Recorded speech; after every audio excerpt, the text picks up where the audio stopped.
大家好，下面呢我们开始 Illustrator 科研绘图的学习。双击打开 Illustrator CC 2019，会出现这样的一个开始界面。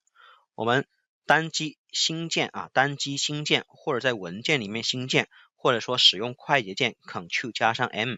那么可以呢新建一个文档。新建文档这个界面我们已经介绍过了，那么我们这里的话呢就选择 A4， 然后呢建2个画板。初学不用管它，这是印刷的时候才管的事情，其他都是默认。那么创建，这个时候呢，我们就会获得2个画板，左边一个，右边一个，2个画板。我们下面来介绍Illustrator 的一些基本工具。在我们快速入门这一节里面呢，我们已经介绍了这个抓手工具，然后呢这个放大镜的这个缩放工具，还有呢上面这个画板工具。那么这个呢去了3个工具了。今天呢我们先来介绍这个文字工具，就是这个。我们单击文字工具，单击一下就可以了。如果说你长时间按在这个上面，单击长时间按在这个图标上面，那么会出来什么呢？出来这个文字工具下面的一些这个其他的一些工具，那么都是跟文字有关的。但是这个下面所有的工具呢，跟我们科研基本用不上。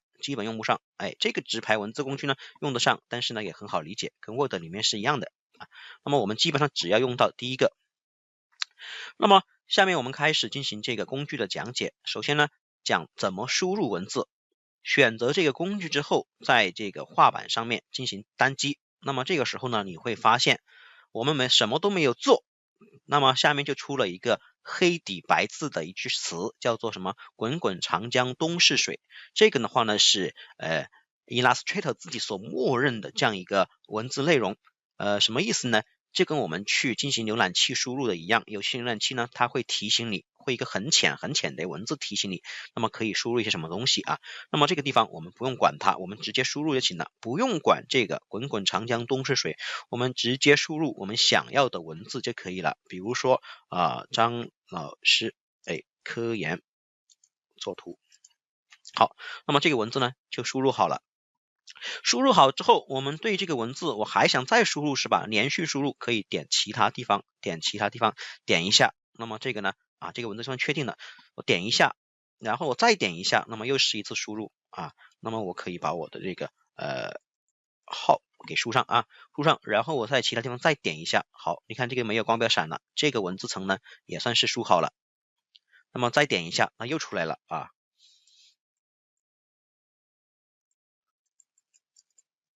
好，那么这个呢叫做是连续输入，你只要在不同的地方点击就可以输入文字，这个是文字的输入。那么下面文字的更改，那么文字我们可以更改什么地方呢？我们看这个第一次输入的文字，我要更改它的字体，然后呢大小，那么只要用我们的文字工具，在这个文字上面进行点击，它这个光标呢就会跑到里面去光标呢就会跑到这个里面去。我们放大一点，你点一下，光标就会跑到里面去。然后呢我会对这个文字进行更改，怎么更改呢？你想要更改哪一个文字，你就选择哪一个文字，比如选择这一个，我想把它改成这个红色的，那么在这个属性栏的第一个，我把颜色呢改成红色，确定，其他地方点一下，这个字呢就变成了红色。这个是单个文字的一个更改。如果你要全部更改的话呢，你可以选择Ctrl A 选择所有的文字，然后呢把颜色改一下你可以改成这个绿色，你看这个就绿色文字就出来了。好了，我们把它改回黑色。除了更改文字的颜色之外，我们还可以对这个这个文字进行其他的一些东西的一个更改。有这个描边不透明度这个基本用不上。那么我们呢最重要的是可以改它的什么呢？字体比如说这个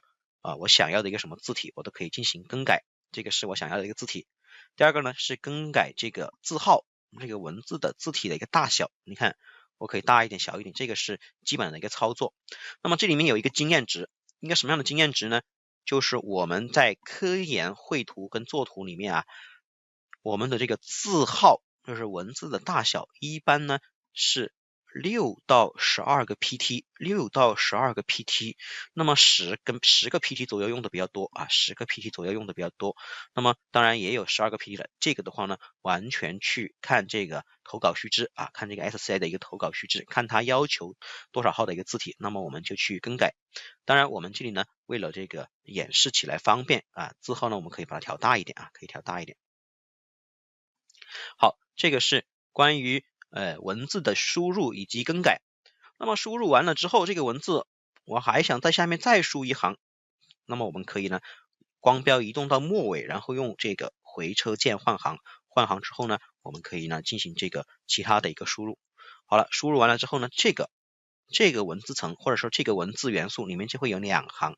那么这2行文字呢是可以进行段落的一些调整的啊，段落的一个调整。我们Ctrl A 全选之后呢，这个地方有个段落，那么段落的一个调整的话，用过 Word 的人或者用过 PP 的人都会知道，这里我们就不细讲了，无非是一个左对齐啊，居中对齐啊，然后呢右对齐啊，或者说下面的这样一些左边缩进啊，右边缩进啊，然后断前句、断后句等等等这样一些东西呢，我们就没有太多必要去讲了啊，我们就居中对齐。好，居中对齐之后呢，我们文字的这样一个工具，文字工具呢，基本上就是讲完了啊，讲完了。有时候啊，我觉得这个文字我输入的地方可能不对，我想把它挪动到合适的一个位置，怎么来挪动呢？这个时候将要选择这个选择工具，就这个黑色的箭头，这个叫黑色箭头，旁边呢还有一个白色箭头，它们功能不一样，我们选择这个黑色箭头叫做选择工具，快捷键是 V 啊，点击它，这个时候呢，我们就可以把它拖动到我们想要的一个地方去。好，这个就是我们文字输入最简单啊、最基本的一些操作。好了，我们可以呢按 Ctrl A 把这个所有的这个文字选中，然后呢 Delete 删掉。除了这样用文字工具单击输入文字之外，那么我们文字工具呢，它是可以往下面拉框的啊，拉一个框。拉个框的话什么意思呢？可以往里面输入一段一段的文字，比如说这个里面啊，比如说我们这个默认的就是把这个这个词啊，滚滚长江东逝水这首词呢全文呢附在里面。一般来讲呢，你刚刚拉出来的时候是黑底白字的，你直接往里面输就可以了啊，直接往里面输，然后呢它就会自动的取消掉啊。等等等等，然后呢，你想怎么输就怎么输吧，反正乱七八糟的东西你可以呢，都可以往里面输。那么这个呢叫做段落文字的一个输入，之前那个我们叫做点文字，这个叫段落文字。那么我们科研里面最多就用到这2个啊，就用到这2个，其他呢可能就用的很少了。那么如果说我不拉这个框，然后呢，我一直往里面输，会造成什么样的后果呢？那么我们直接用这个这个点文字。那么我们呢就往里面输啊，往里面输，你会看到啊，这个文字它不会自动换行，它会呢，最后呢出来好大一行，很长很长的一行。那么这个的话呢，有时候可能就不太方便啊，不太方便。所以呢，什么时候用这个点文字直接往里面输，还是什么时候拉个框往里面输，这个就看我们的一个需要了。好了，下面我们拉一个框啊，把我们这一章要讲的内容给它复制粘贴进来。我讲这个前面的啊。我们把这个文字呢粘贴进来。好了，粘贴进来之后呢，这个文字的话我们讲过可以怎么样？可以呢，用我们的这个段落啊，就用这个段落进行一些这个编辑。比如说下面这个啊，下面这个的话呢，我准备让它这个两端对齐啊，两端对齐。然后呢，这个文字的字体的话，我们换一下啊。很多同学可能对这个繁体字识别率不是很高啊，我们换一下字体，我们随便换一个啊，随便换一个这个字体吧，换这个。换这样一个黑体。好了，我们把这个文字呢放到里面，放到左边。我们讲呢，我们在进行绘图的时候啊，往往是建2个画板，把左边做一个，右边做一个。好，那么做好左边这个画板呢，主要是用来做一些这个提示啊，或者说放一些原图或者草稿图。那么我们可以在右边来画。那现在呢，我把这个教学内容我把它放到这个左边，然后呢右边我们来介绍。刚刚我们已经讲过了文字工具，那么要求大家是掌握的。那么我们讲第2个工具，第2个工具呢是指我们的直线工具，就在文字工具的旁边啊，文字工具的旁边。那么同样呢，它也会有下拉菜单，下面这些几乎用不到，还是呢只用第一个直线段的一个工具。那么我们来输入一条直线，那么点击直线工具之后，我们的鼠标变成了一个十字架，那么你往下面拉，往各个角度拉都可以，那么你就可以拉出一条这个直线来。但是我们看一下啊，别的地方点一下啊，换一下这个键，切换到这个选择键，点一下，你会发现没有看到我们的什么，没有看到我们的直线工具。这是为什么呢？因为我们直线工具画出来其实是一个路径，画出来是什么叫路径呢？就是告诉你在这个地方将要走这么一条线，但是这个线的属性是需要设置的，默认是没有任何属性的。所以呢，这条线我们要么给它一个颜色，比如说我给它一个这个蓝色啊，这个时候你会看到，哎，这个线就显示了，因为它有颜色了，它不是一个单纯的一个路径的。但是这个颜色，如果说你用这个填充颜色的话呢，哎，它的线条的粗细你是没有办法控制的。所以呢，一般呢我们不用这个啊，我们用第二个，用这个描边来控制它的一个粗细啊，描边。点击这个黑色描边，那么这个时候你看啊，这个线条呢会比上次要粗一些，而且是黑色，因为这个时候呢，我们描边用的是一个 PT 呢代表这个点，那么呢，跟这个像素是不一样的，像素是 px， 那么我们这个描边呢可以粗一点啊，粗一点之后呢，我们的线条也就粗一点了。我们搞一个非常粗的一个线条啊，搞一个非常粗的一个描边，我们搞到40吧，你会看到一个什么事儿呢？可以看到中间是一条这个锚点，方块白色的锚点，还有一条蓝色的线。这个蓝色的线呢代表路径，那么两边的这个黑色，那么就代表着40磅的一个描边啊，40磅的一个描边。那么这个时候呢，它的描边呢是向这个路径两边均匀的描啊，均匀的描。这个方式可以更改，一般不更改。那么这个的话呢是描边。除了描边这个粗细之外，那么描边的话呢还有一个方式不一样。那么我们默认呢是等比，什么意思呢？描的边啊从头到尾都是一样宽的。那么我们也可以呢这样，哎，你看两边细，中间粗，也可以呢换成其他的样式，比如说这样子。那么这种方式对于我们绘制一些这个化学键啊或者其他东西啊会非常有用啊。不同的配置文件对于我们绘制不同的一个形状是非常非常有用的。这个描边呢是很有用的一个地方啊，一个很有用的地方。除了对这个形状啊、粗细啊，或者说这样一个变化有一个影响之外，这边还有一个画笔定义，就是说呢，你用什么样的一个画笔去进行描边，比如说描成这个样子，那么就是一条这个有飞白的一个书法线，那么描成这个样子，那么可能就是呢两端有箭头的啊，那么这个是所谓的画笔的一个样式，这些样式呢我们是可以定义的，那么这个样式定义呢也非常有用，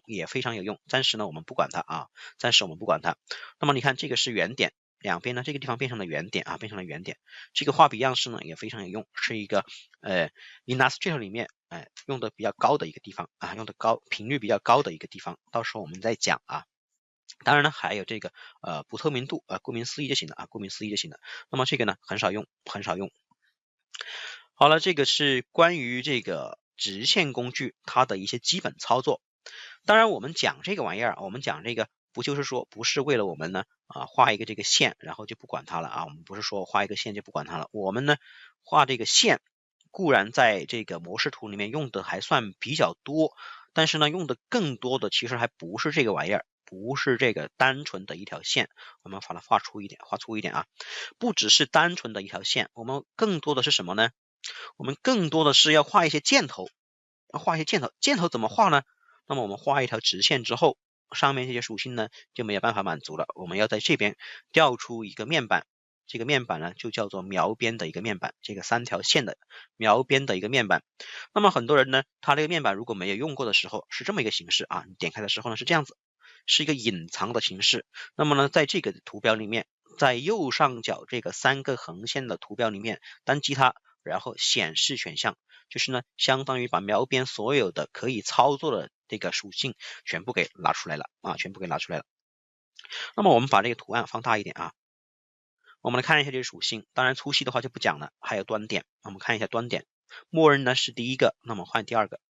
我们看到这个端点它可以修改，看是一个圆端点呢还是一个这个方的端点啊，一个圆的端点呢还是一个方的端点。那么第一个和第三个是有区别的啊，你自己看区别在哪里。平头端点和什么呢？和方头端点是有区别的。你看到没有？这个方头端点的话，相当于是整个这个地方有一个正方形作为一个方头，但是呢，这个锚点位于正中，但是第一个默认的这个锚点呢，就是在这个其端啊，跟这个端点呢是齐平的。好了，这是关于端点啊。下面的话呢，还有这个边角类似的一些这个设置，当然我们这没有角，那么我们就看不到。那么这个上面的话呢，我们就不管了，一般就用这个端点啊，那么下面这个可以把它变成虚线，你看到没有？可以把它变成虚线。那么勾上，那么就变成了一个虚线。这个虚线，那么是可以自己调节的。比如说这个12，那么这个间隙呢，我可以调成这个4。我们看一下效果，你会发现这个间隙，这个两个黑块之间，两个虚点之间呢，它的距离呢就变窄了。我们也可以变长一点，比如说我变成这个22，确定，你看中间这个距离呢就变长了。那么这个虚线代表什么？代表的是呢，我们这个黑色的这个块有多长，然后呢，这个间隙就代表两个黑色块之间的一个距离。可以通过控制这个东西啊，呢，我们去调节我们虚线的这样一个它的这样一个间距和我们这个黑色的这个线的一个长短啊，最后呢达到我们想要的一个效果啊，比如说这个啊，这样想要的一个效果。你看哪一个更像，那么我们就呢怎么去调整，这个呢都是可以的。当然我们事实上实际应用中用不了这么粗的虚线啊，5个 PT 就了不得了。好了，这个是关于这个虚线。下面这个是箭头，就是说呢，我们可以在这个线条上面添加我们的箭头，我们把这个箭头呢，把这个线条呢改回到这个实线状态。那么箭头的话，两边都可以添加，那么可以呢，箭头下面呢会有很多种形式，比如这样子啊，比如说这样子，两端呢都可以添加箭头，而且两端的箭头都是可以控制的啊，可以控制。那么哪里来控制呢？这个地方缩放。那么开始跟这个结束的一个缩放比例，那么这个比例跟谁来比呢？跟这个粗细啊，那么比如说我这个地方改成200%，我们看一下啊，确定，你会发现呢，我们这个箭头啊，一下子呢变大到了200倍，那么这边是100%啊，100%。一般情况下面，我们的话用箭头用多少呢？一般情况下面啊，这个里面有很多种箭头啊，箭头2、箭头3都可以。一般来讲呢，在我们这个属性图里面60%左右，那么我想就够了。在这个科研绘图里面60%左右就够了啊。那么下面关于这个箭头对齐的一个方式，我们就不去管它了。还有呢，配置文件就是呢，你这个箭头是粗是细还是怎么样啊？比如说这样，来点一下啊，选中这个，你会发现这个箭头从粗到细，最后加了一个箭头，这种方式呢其实用的不多。你把它反过来呢，你把它这个翻转一下啊，那你可能就用的多了。选中它啊，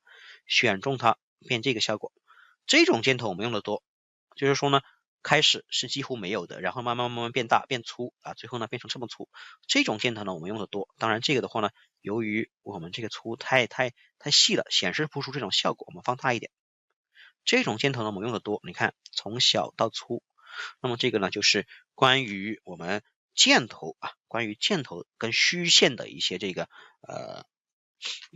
输入的一个方式。那么好，我们再来加一个这个箭头啊，我们用这个直线拉一条，然后呢10个 PT， 然后的话呢我们加一个这个箭头。这个箭头我们讲的是什么箭头呢？抑制箭头。什么叫抑制箭头啊？在我们这个信号通路里面经常会有用到这个东西。这个抑制箭头的话呢，我们不需要自己去拼，就是这个，你看表示什么？谁抑制谁。那么这个呢是箭头里面是有的啊，箭头27，这个是有现成的，不需要你就画一条直线，再画一条横线拼出来，这个是不需要的啊，好了，这个是关于直线工具。那么我们讲了这个箭头、抑制箭头、虚线，那么下面还讲一个折线箭头。就有时候你这个箭头啊是要拐弯的，箭头要拐弯的话，这个箭头怎么画呢？那么我们直线工具的话呢，只能画一条直线。如果你要画一个拐弯的这个线的话呢，一般是用钢笔工具来画。钢笔工具绘制完的时候，你看它就会拉出一条线来。那么这个时候呢，我们按住这个 Shift 键，可以这样子啊，我们可以画出一条折线。那么最后呢，如果你不想画了，就按 ESC 键退出来推出来啊。那么这样子呢，你就画了一条折线，画完折线之后呢，同样可以做什么？可以呢给它添加箭头，这个就是折线箭头的一个绘制啊，折线箭头的一个绘制。好了，那么我们就是说呢，用钢笔工具单击，往下面走，会有这个路径指引线，那么可以按住 Shift 的键让它水平，再点一下，然后再往下面走，再往下面走，那么还会有这个蓝色的线来指引，按住 Shift 键呢可以向下触直的，然后不想画了，按一下 ESC 键退出来，那么箭头呢是可以添加的，看看哪个箭头顺眼一点，你就可以加哪一个。一般来讲呢，这个箭头要不了这么大啊，60%左右的箭头呢会比较好看。这样子呢就画出了什么？画出了我们的折线箭头。好，这个是呢，使用频率最高的两个工具，一个是文字工具，一个是我们的直线工具啊。那么我们下面讲一个对齐。对齐的话呢，在我们文字里面已经讲过了啊，文字里面已经讲过，这个段落里面会有对齐。但是呢，除了这个文字之外，我们还有一个什么要对齐呢？比如说我文字和箭头我要对齐。比如说我这个地方有一个 protein A， 那么下面呢会有一个 protein B。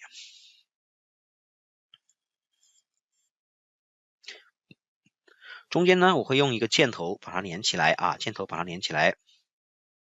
那么这个箭头画的时候呢，你可以按住这个 Shift 键，按住 Shift 键呢，它是50度角、45度角啊，45度角的一个变化，那么可以画出一条竖直的一个线来。那么这个描边呢，我们用这个5个 PT， 然后呢箭头啊随便找一个啊，这个60%就够了，不要那么多啊。好了，那么这个时候我们现在是要把这个文字 A 啊、文字 B， 然后呢中间箭头让它对齐，这个时候要用到对齐工具。那么怎么对齐呢？我们用这个黑色箭头拉一个框，把它们全部选中，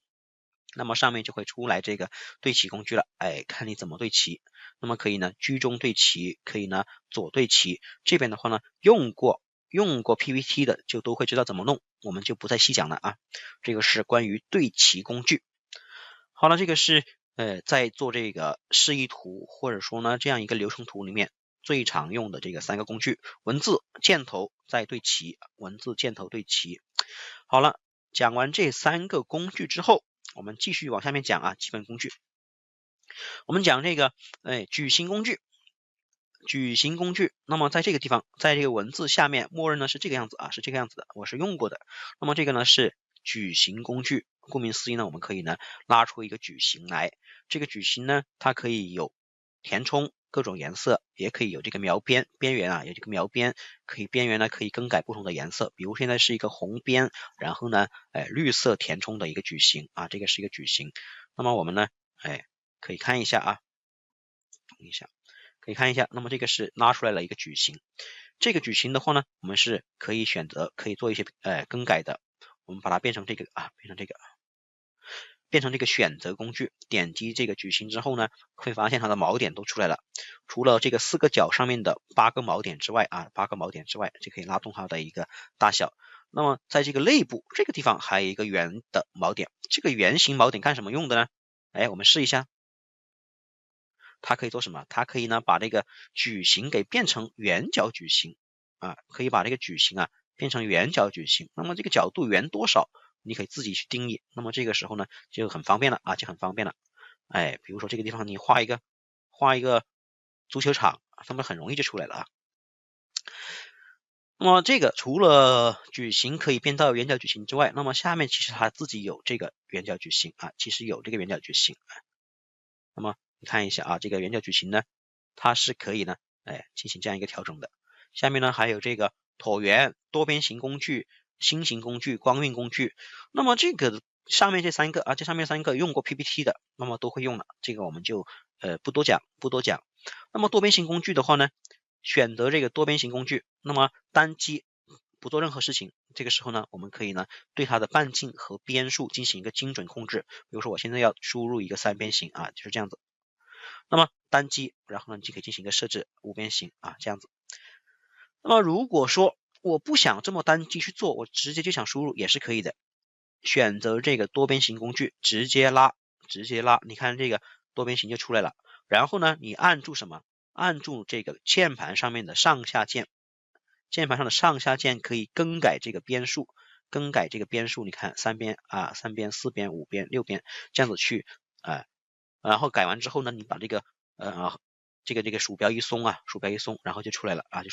然后呢可以按住这个 Ctrl 键，临时变成这个直接选择工具进行拖动。那么这个是我们的矩形工具的一些常规的一个操作。那么除了给它添加这个图形之外我们还可以做一个什么事情呢？我们可以呢让它来画一些框，比如说现在这个我们给它一个这个圆角矩形，但是呢我不想让它填充，那么选第一个无填充，标边呢我们改成这个灰色，那么这个时候我们可以发现什么？我们就画了一个什么呢？我们就画了一个这个灰色的矩形框。那么在信号通路的一个示意图里面，这种框呢用的也比较多，而且这种框的话呢是可以更改这个描边属性的，可以让它变成这个什么？变成这个虚线变成这个其他的一些这个东西比如这个地方可以让它这个地方让它变成一个虚线。那么这个是关于我们的矩形工具，除了让它变成一个这个虚线之外除了这个有填充有描边之外呢，那么我们这个工具还有一个很重要的用处，它可以用来生成这个拐弯的箭头。比如说之前我们画的那个箭头的话呢，是一个折角，你看这样子。那么这个箭头的话呢是这个样子，就是说我们画出来这个拐角，这个拐弯的地方它是一个直角90度非常锐的一个角。那么有没有可能画出一个圆角来呢？圆角是可以画的，但是呢我们不是用钢笔工具直接画，那样太繁琐了。我们一般画一个圆角矩形，下面使用什么东西呢？使用这个工具，橡皮擦工具下面的这个剪刀工具，我们给它剪断，单击就行。剪完之后呢，我们用这个选择工具，相当于剪开之后它变成了2个图形了，我们把其中一个删掉选择，然后呢 delete 删掉，那么就剩下了一个拐弯的这样一个线条，给它加上箭头就可以了，那么就是这样这个就是我们的拐弯的一个箭头怎么画，好了，我们看一下这个填充和描边已经讲过了那么我们讲这个直接选择工具刚刚这个黑箭头呢叫做选择工具，我们讲的我们可以呢画出这个各种形状来，完了之后呢我们可以用这个选择工具选择这个整体，选择这个图形的整体，这个是选择工具，你看选择它可以进行一些变换。那么右边这个白色箭头小白，那么呢这个叫直接选择工具，它有什么用处呢？它也是用来选择的，但是它可以选择单个的锚点。比如说这个你单击一下，那么你看这个点呢变成了一个蓝色，其他点呢是这个白色空白的。这个时候呢我们可以呢选择它进行一个拖动选择这个点然后进行拖动，干嘛呢？可以呢对锚点进行单独的移动和更改。除了这个选择一个点之外，那么可以用这个白色箭头呢拉框可以干嘛呢？可以选择多个点，比如说你看现在选择了这条边2个锚点，选择了这条边，然后呢我可以呢进行拖动，进行这样一个形状的一个修饰和拖动这样这个工具呢也是非常有用的。然后我们可以呢把3个点都给选上，比如这样，然后呢我们拖动，这个时候你拖动的是右边这4个点，所以呢这个是选择工具和直接选择工具的一个区别通过这个选择工具和直接选择工具呢，那么我们就可以做一些事情了可以呢对这个图形这个元件进行一个拖动，也可以对其中单独的某一个点进行这样一个运动。好了，这个是我们第一课要讲的一些基本工具。讲完这些基本工具之后，那么我们就可以用来绘制简单的信号通路图了。待会儿呢，我们下一课我们讲一个实战的一个内容。